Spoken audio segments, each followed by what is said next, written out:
The Dagestan Uprising of 1920–1921 was an event during the Russian Civil War. It is mainly interesting when compared to the Murid War of 1830–1859, which took place in the same area. By the spring of 1920, the Bolsheviks controlled most of the Caucasus area except Georgia. The uprising began in September 1920, and by the end of the year the rebels controlled most of mountain Dagestan. The Reds brought in more and more troops and defeated the rebels by March 1921, but fighting went on until the end of May. The Bolshevik troops greatly outnumbered the rebels, but most were Russians who knew little of the mountains. The Red officers made a number of mistakes.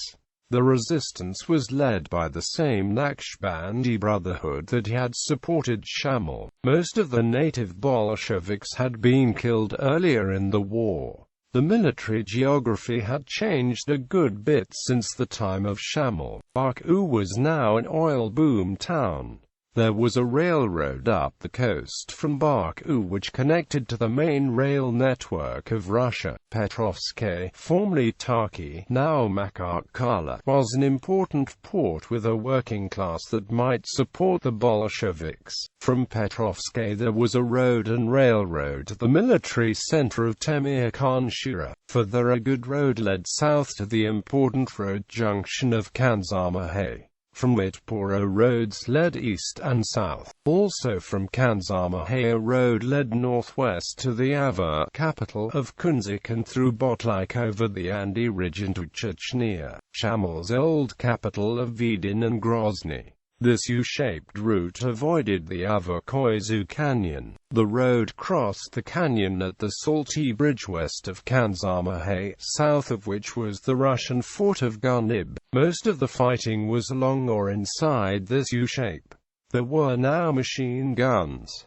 Artillery was more effective and easier to move. Our writers say nothing about trucks, but they do mention armored cars, which the mountaineers could not deal with. The Russians would usually win when they stayed on the roads and relied on numbers and artillery. Their garrisons in the mountains could be surrounded, but the mountaineers lacked the artillery and discipline for a proper siege storm. The Chechens generally stayed out of the fight. They were now oriented towards Vladikavkaz, faced a denser Russian population, and were more concerned with the Cossacks who had usually sided with the Whites. 1920, the mountaineers had usually supported the Reds against the Whites, but by March 1920 the Whites were driven out and cooperation changed to hostility. In August 1920 a meeting was called at Gidatl to organize resistance.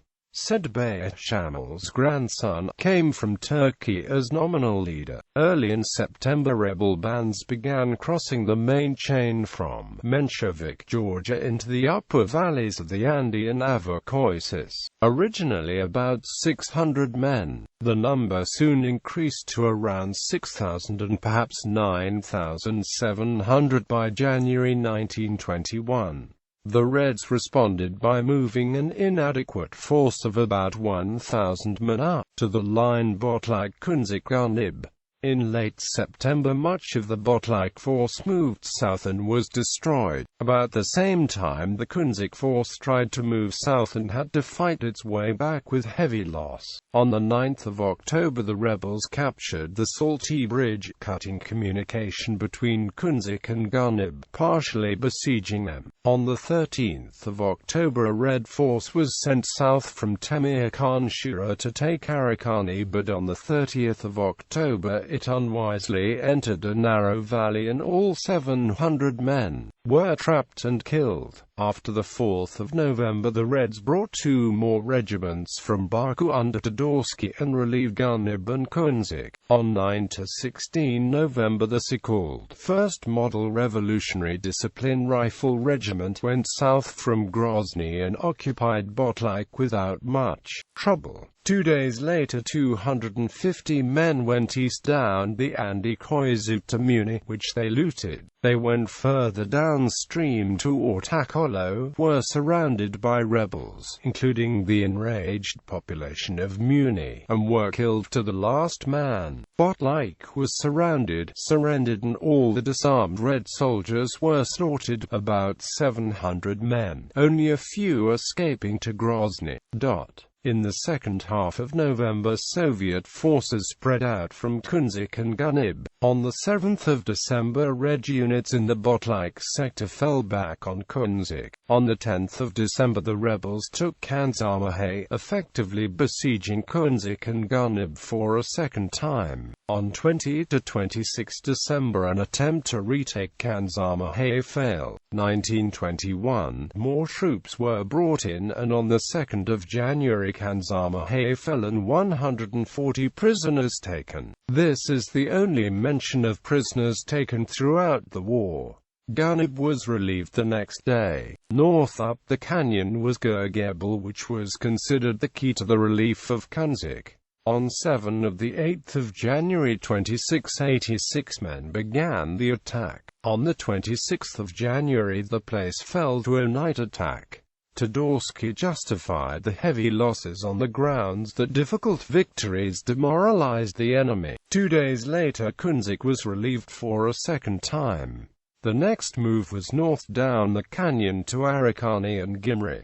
Arakani fell on the 14th of February. Gimri had been battered by artillery from late December, 90% of the village being destroyed.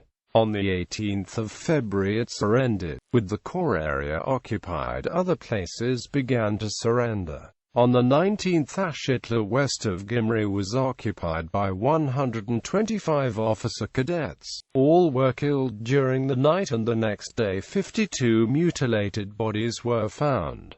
It is not clear what provoked this unusual brutality. The area to the northwest of the Chechen border was occupied. Bolshevik, Andi, and northward. On 9 to 13 March the Dagestan Reds linked up with those in Chechnya.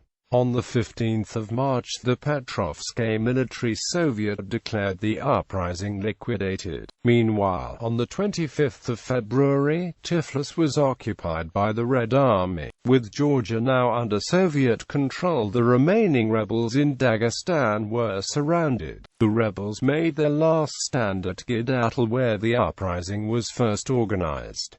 It fell in May. Small bands continued to resist until the end of May. The remaining insurgents dispersed to the villages. Sedbay fled to Turkey. The war took the lives of 5,000 Reds and an unknown number of mountaineers.